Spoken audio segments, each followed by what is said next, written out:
Hi guys, and welcome to the 2-5 notes on direct variation.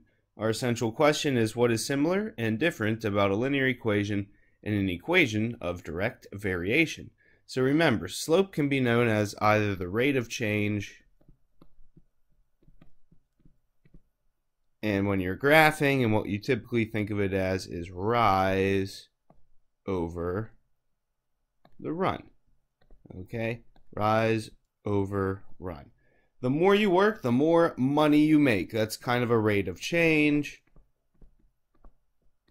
And it makes sense that the more you do one thing, the more of the other you get. Just like the more calories you burn, the more weight you lose. So direct variation is simply a linear equation. So it is y equals mx plus b. That's a linear equation.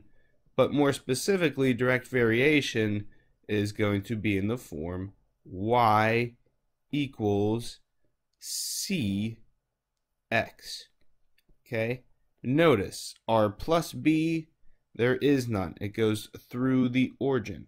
So direct variation, I would just say dv, always has y-intercept of 0, and the c is kind of the slope,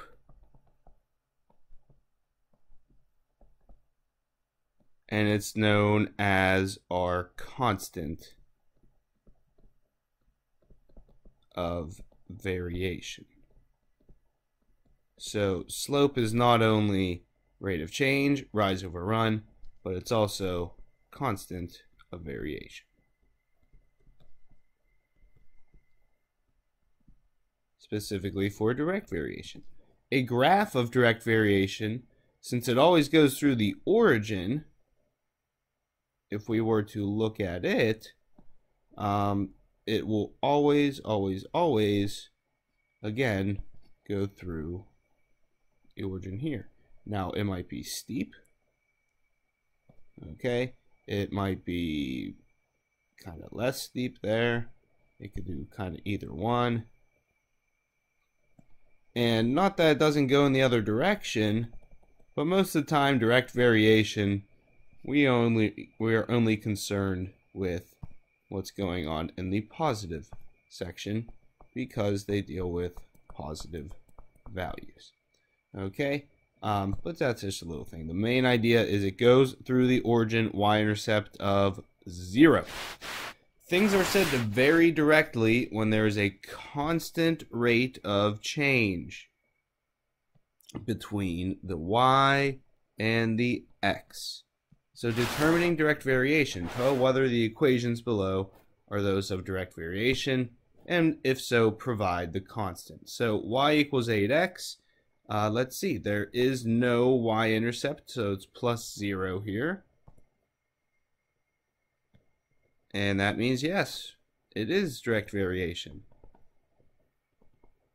And more specifically, the constant of variation is -8. So provide the constant.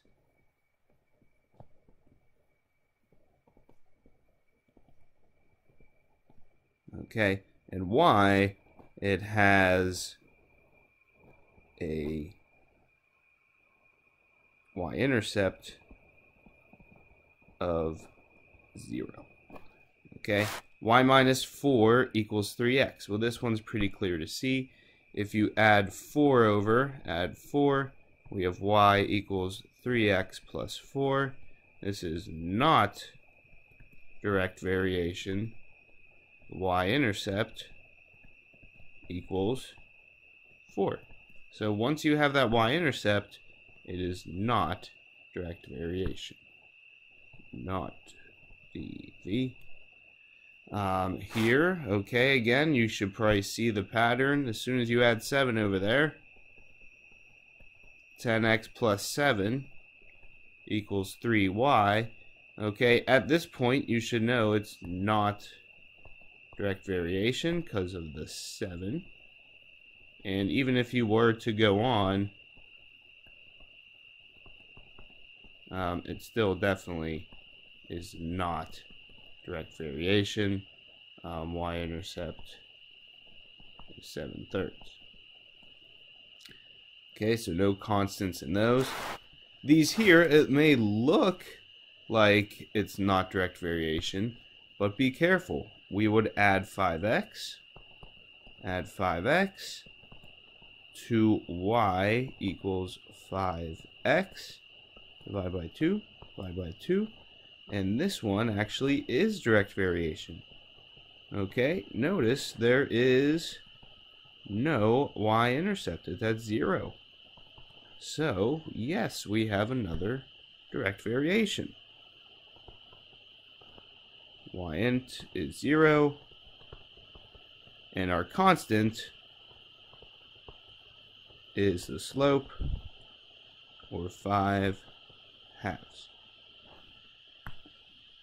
Okay, so pretty easy there.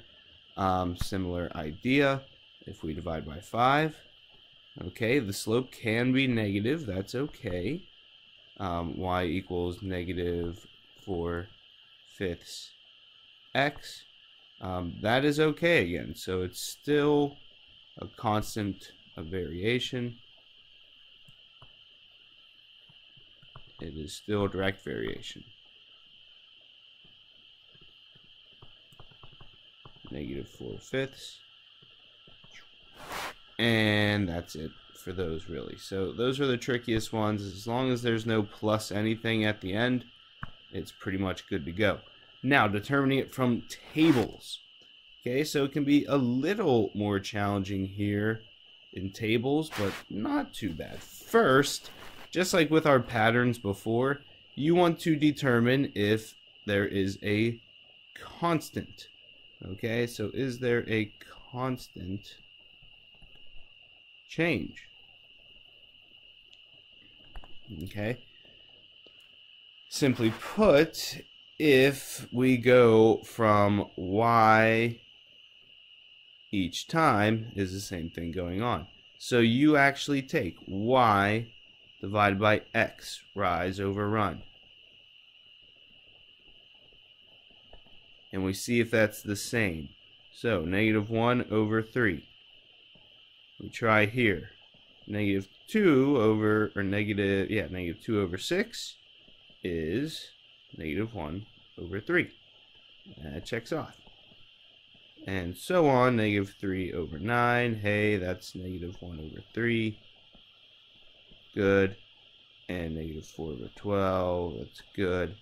And -5/15. It's good as well. So our constant change is by 1/3.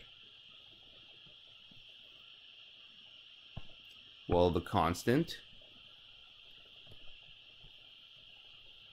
is the slope.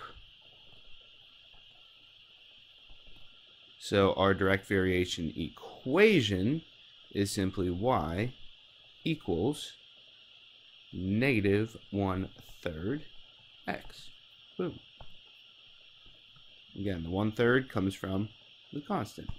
This one here, determine if the tables represent direct variation. These are actually the same numbers. Oops.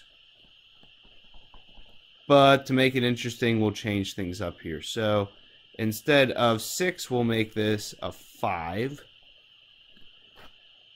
And that's really all we need to do. So that's how I know if you did the notes, because I'll be looking for that there. Okay. Anyway, when we go to find the constant change, okay, -1/3 for this section.